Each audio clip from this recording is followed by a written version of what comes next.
berjiwa kerdil bukan lantaran tidak bisa, bukan lantaran tidak mampu, bukan lantaran dia itu bodoh, bukan lantaran dia terbelakang, bukan. Sebenarnya mampu dan pintar, tapi malas untuk taat kepada firman Allah Subhanahu wa ta'ala.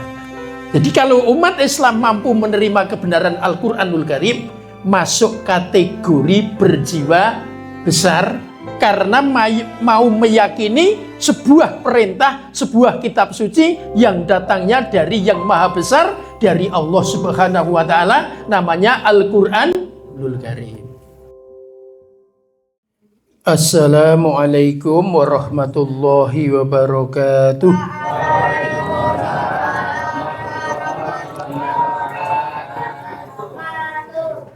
Alhamdulillahi rabbil alamin, wassalatu wassalamu ala asyrafil anbiya'i wal mursalin wa ala alihi wa sahbihi ajma'in, amma ba'du. Ibu-ibu beserta bapak-bapak jamaah Masjid Sinar Muslim Niron Pandowo Harjo Sleman yang kami hormati, alhamdulillahirabbil alamin, kesempatan pada malam hari ini kita bisa bersama-sama sholat isya berjamaah, dilanjutkan dengan pengajian dan nanti dilanjutkan dengan sholat tarawih.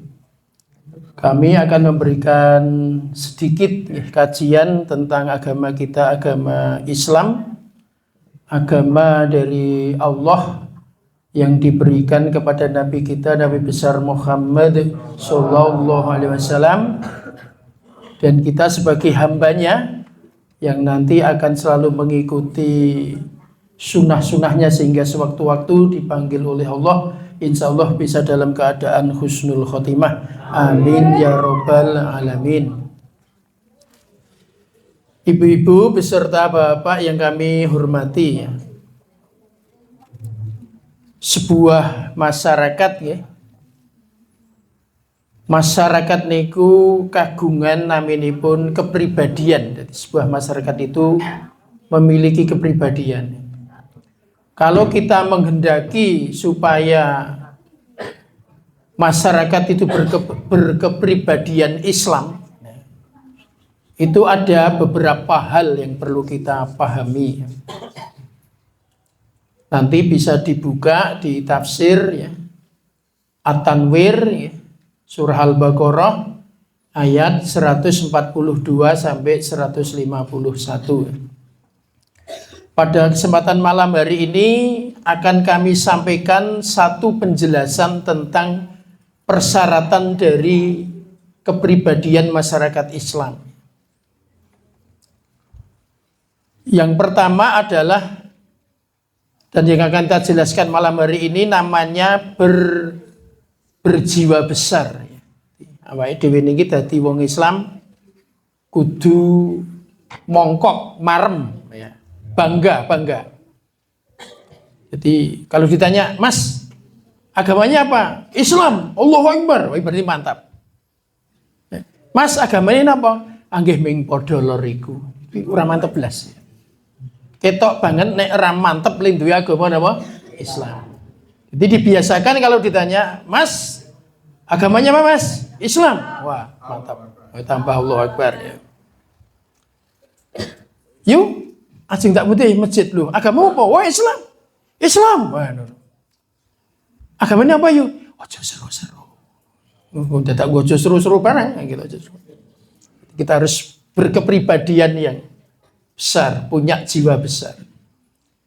Karena dulu ada sebuah zaman yang berjiwa kerdil. Itu disebutkan dalam Al-Baqarah ayat 142. Maka ada istilah sayaqulus syufaha. Ya, nanti dibaca di rumah selanjutnya. Kami karena waktunya hanya diberi waktu 10 menit ya, cepat ya, set gitu. Ya, kan ini bulan Al-Qur'an ya. Kajiannya dikit tapi begitu pulang, wah jamaahnya langsung apa? Kajian di rumah luar biasa. Langsung tidur rak bapak, nah ibu mboten.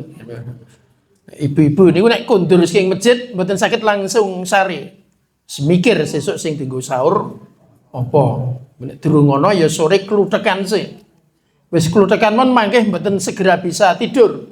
Terus wah. Niku mon mangke le wungu wirien piyambak. Nyiapke meneh. Nggugahi lagi ya.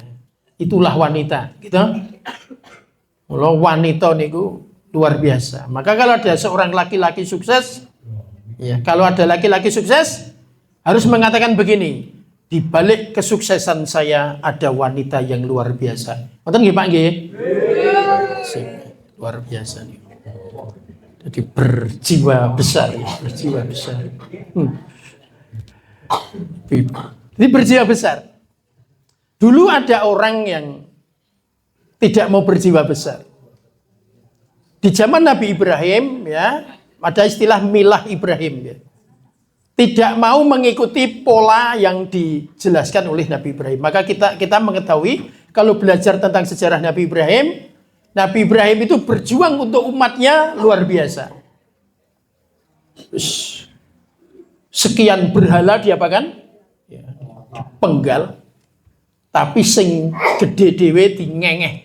Berhala yang paling besar itu disisakan. Pertanyaannya, apakah Ibrahim takut dengan berhala yang paling besar? Tidak takut. Ya. Apakah kampanye Ibrahim tidak bisa untuk memenggal berhala paling besar? Bisa sebenarnya. Tapi berhala paling besar sengaja disisakan oleh Ibrahim karena ingin memberi pelajaran pada masyarakat yang sulit diatur. Jadi umatnya Nabi Ibrahim itu diatur sulit sekali. Ya. Maka ketika disisakan, begitu kembali bertanya, siapakah yang telah menghancurkan berhala-berhala sesembahanku? Maka Ibrahim menjawab, tanyakan saja kepada berhala yang paling besar. Dengan seperti itu akhirnya banyak sekali pada waktu itu zamannya Nabi Ibrahim banyak yang akhirnya ikut agama Ibrahim lantaran ditanya seperti itu saja, diberi penjelasan seperti itu saja, langsung dia menyatakan bahwa tidak mungkin berhala sebesar itu bisa menjawab pertanyaan tentang siapa yang memenggal berhala-berhala yang lain. Tapi bersamaan dengan kesadarannya itu, dia ikut Nabi Ibrahim. Tapi ada orang yang memang bukan tidak mampu untuk ikut agamanya Nabi Ibrahim. Bukan tidak mampu ikut. Sebenarnya mampu tapi malas ikut. Malas untuk yakin. Nah, itu di zaman Ibrahim. Di zaman Nabi Muhammad ada perubahan arah kiblat. Awalnya arah kiblat ke Baitul Maqdis, berubah ke Masjidil Haram. Perubahan itu juga tidak sedikit yang akhirnya banyak orang yang menentangnya. Nah, orang-orang yang bersikap seperti itu disebut berjiwa kerdil. Ya. Berjiwa kerdil bukan lantaran tidak bisa. Bukan lantaran tidak mampu. Bukan lantaran dia itu bodoh. Bukan lantaran dia terbelakang. Bukan. Sebenarnya mampu dan pintar, tapi malas untuk taat kepada firman Allah Subhanahu wa ta'ala. Mula sakniki kula lan panjenengan sami, kita semua ini sebagai umat Islam harus berjiwa besar karena ada firman Allah, ada kitab suci yang diberikan oleh yang maha besar. Siapa? Allah Subhanahu wa ta'ala. Lo wong Islam ora kena kiwah-kiwih. Nanti kiwah-kiwih. Ya, tidak boleh. Orang itu imbas-ibis. Ya. Orang Islam harus kendel, pemberani, tapi juga harus halus. Ya. Syukur bisa telaten dalam mengajak. Dan yang terakhir, sebaiknya umat Islam juga punya jiwa pemaaf. Jangan punya jiwa apa? Pendendam. Coba ditirukan. Umat Islam, monggo. Berjiwa besar. Pemberani. Halus. Rajin. Pemaaf. Jadi ada 4. Pemberani, halus, rajin, pemaaf. Dengan seperti itu, maka kita akhirnya mampu untuk meyakini Al-Quranul Karim. Jadi kalau umat Islam mampu menerima kebenaran Al-Quranul Karim, masuk kategori berjiwa besar, karena mau meyakini sebuah perintah, sebuah kitab suci yang datangnya dari yang maha besar, dari Allah Subhanahu wa Ta'ala, namanya Al-Quranul Karim. Al-Quranul Karim di dalam tafsirnya dinyatakan memiliki isi kandungan 5 hal. Ditirukan. Akidah, monggo. Akidah, ibadah, janji dan ancaman, hukum-hukum, kisah-kisah. Sekali lagi, kunci utamanya berjiwa apa? Besar. Kenapa berjiwa besar? Karena kita diberi oleh yang maha besar berupa kitab suci Al-Quran yang mampu menyelesaikan problem-problem yang sangat banyak di dunia ini. Dan siapa yang telah mengamalkan Al-Quran, dunianya selamat, akhiratnya juga akan selamat. Tentu saja cara untuk mengamalkan Al-Quran dengan ittiba kepada Nabi Muhammad Sallallahu Alaihi Wasallam. Taraktu fikum amroini ma intamasaktum bihima lan tadillu abada, kitab Allah wa sunnatan Nabi. Jadi kita ini yakin tidak akan tersesat selama-lamanya kalau berpegang teguh kepada Al-Quran dan sunnah Nabi. Nah, sunnah Nabi atau hadis itu ada 3 hal. Diturukan. Qaulun Nabi, maka Qaulun Nabi, wa fi'lun Nabi, wa takrirun Nabi. Jadi kalau kita ingin ittiba pada Nabi itu, satu, terkait dengan apa yang diucapkan Nabi, terkait dengan perbuatan Nabi, dan terkait dengan sikap Nabi. Ibu-ibu, Bapak yang hormati, saya akan ambil salah satu contoh perbuatan Nabi. Bapak-bapak, bolehkah suami memukul istri? Jawabnya boleh, tapi pakai kain. Memukulnya pakai apa?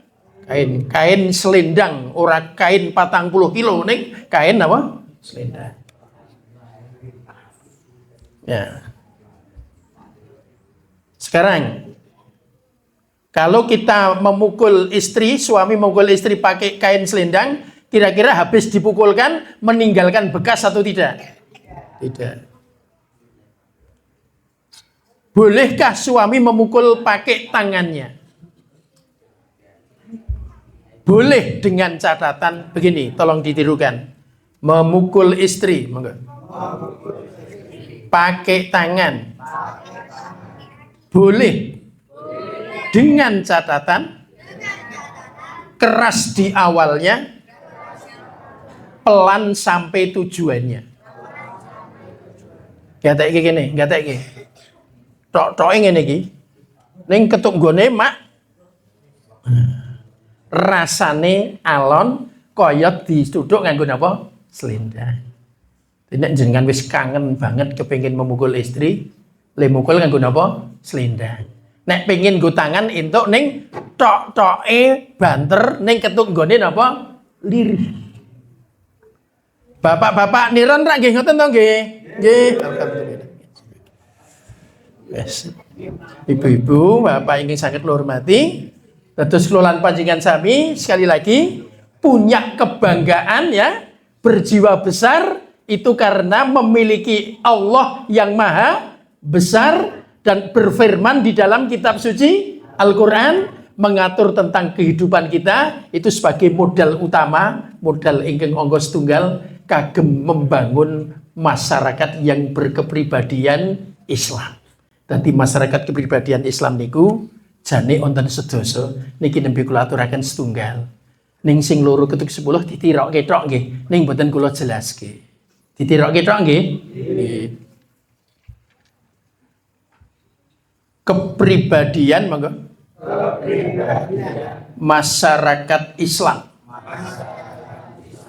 Nomor 1, berjiwa besar. Nomor 2, terkemuka. Nomor 3, pencerah.